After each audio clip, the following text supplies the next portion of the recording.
Hey GRIL family, doing a video today, going to do one without any notes. I do have four things to cover, but I'm going to do no notes and just really just kind of talk. Not, I mean, people say talk from the heart. It's not what I'm doing. You know, it is from the heart, but it's also my thoughts and my experiences as well. Talking today about, we're touching on social justice. You know, it's a lot of things going on in the world right now. You know, if you haven't been under a rock, you've seen a lot of people posting about the two incidents with the army lieutenant that was maced for seemingly doing nothing, and the gentleman that was shot when the police officer said they thought that it was their taser. And so, wanted to just talk about a few things that we can sometimes get wrapped up in when we're trying to speak on social justice or be an ally. So, you know, the big lightning rod right now is, you know, Black Lives Matter. And, you know, there's Black Lives Matter, the movement, and Black Lives Matter, the organization. So there's like the saying, like, hey, Black Lives Matter. So you should have consequences when you kill one of us. It shouldn't just be, oh, it was an accident, oh, we're suspended with pay. There should be consequences that happen when Black lives are taken away. And then there's the organization, which has, you know, some very non-traditional views and beliefs. I'll leave it at that.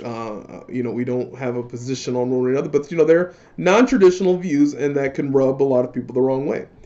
But I'm focusing on the statement in my talk right here, and that, you know, people continue to get wrapped up in, you know, they can't say Black Lives Matter. No, Black Lives Matter. That's, you know, all lives matter. But then when when people are backing the police, you know, they say Blue Lives Matter. And, you know, I've heard it said many a times that nobody's blue. Blue is a profession, and once you clock out, you're no longer a blue life. If you can go change jobs. You know, I can't go change ethnicities. I can't go become Hispanic or white or Asian. I'm black. So it's not the same thing. But then people get upset when you say Black Lives Matter, but then they turn around and say Blue Lives Matter. So it's like, wait, isn't that pushing? Are you saying none of the other lives matter? You know, there's a problem there. But at the end of the day, you aren't going to be able to um, convince someone to change. You know, you're not going to be able to convince them your side of view on those kind of things. There was this group in the late '60s, early '70s called the Black Panthers.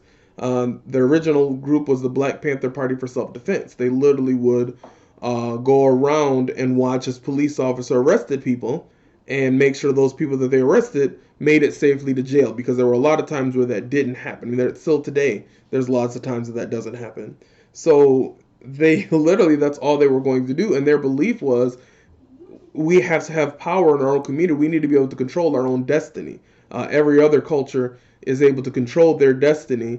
Black people should be able to do that too. So these young men started the saying, all power to all the people. So it was black power to black people, white power to white people, brown power to brown people, so on and so forth. It was saying, like, everyone should be able to control their own destiny, not be under someone else. But no one ever got that. Everybody, you know, even today, people think that they were some racist group, but the Black Panthers they worked with hippies. You know, they worked with, you know, mostly white people. They worked with Asian people. They worked with so many different groups. They weren't just about black people, black power. They said, hey, let's control our communities. And they said, you guys over there, we want to empower you to control your community. So the very, very key thing, but everyone got wrapped up in black power, but that wasn't their thing. Their thing was all power to all the people. And just like with today, you know, you can't explain the Black Lives Matter saying to someone, because they're going to get wrapped up in so many different things versus focusing on the statement. And the statement is where the problem is, that the problem that is trying to be addressed is that, hey, my life matters. And then, you know, in the past few months, we've had the rise in reported Asian hate crimes. I feel that those kind of crimes have always been happening. They're just being reported more, and the news is covering it, because, you know, we kind of get controlled by the news media and the news cycle. And There was the hashtag Stop Asian Hate, but I didn't see any of the All Lives Matter people saying Stop All Hate.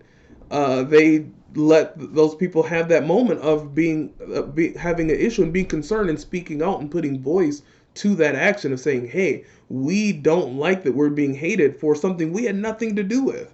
And again, we never, it's very vital that we don't get wrapped up in just uh, just the saying and actually looking at it. Hearing somebody's pain. Looking at scripture, when someone came up to Jesus and said, "Hey, I'm blind," he didn't say, "Well, other people have problems too." All diseases, all illnesses, all defects matter. And we're supposed to walk like him. We need to address when our brother or sister is hurting. We need to address their hurt right then and there, not contradict or deflect something as well. And people try to, and then we'll try to use scripture and say, "Oh, well, color doesn't matter.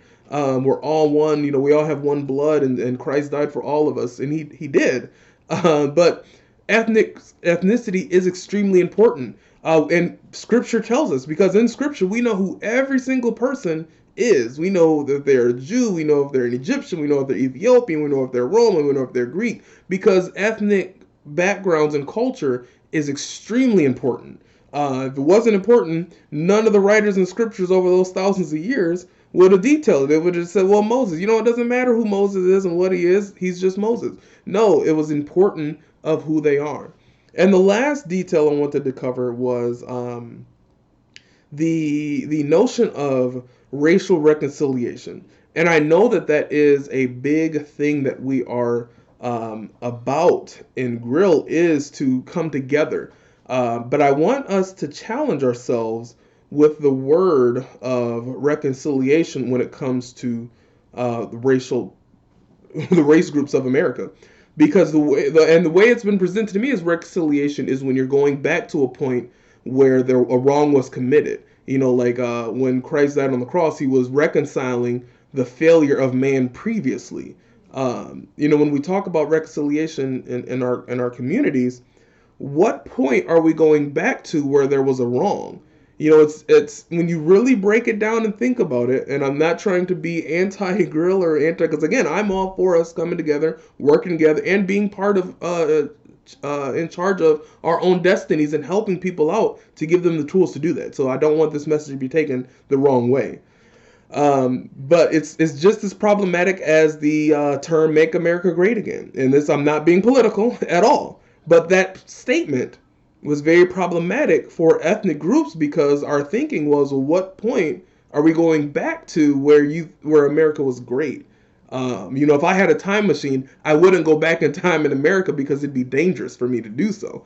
I'd go forward in this time machine. Maybe things would get a little better. I wouldn't go back because it'd be problematic just for the color of my skin. So where are we reconciling to going back there? And I think that we have to always be mindful of that. Racial reconciliation doesn't become, my white brothers and sisters apologizing to blacks or to Hispanics or to someone else about things they didn't do.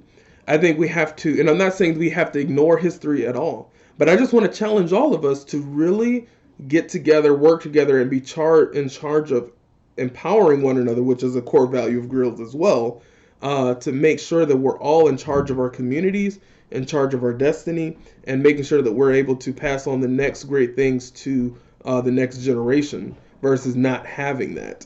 And I think that was a big miss that happened in history in America, is that the generations started to be versus helping one another. No, I'm a little bit longer than the 5 minutes we usually do, but I've been Darren.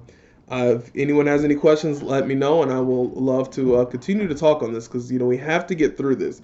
In every other country that has a bad history and turmoil in their history, they've gotten past it with education. In Germany, after World War II, they extensively educated their people so that there could never be another regime to rise to power again. In Japan, they did extreme education, having tough conversations to make sure another regime never rose to power again, to lead them down a bad path. And I just want to make sure that we're doing that in our communities. You guys have a blessed day. Bye.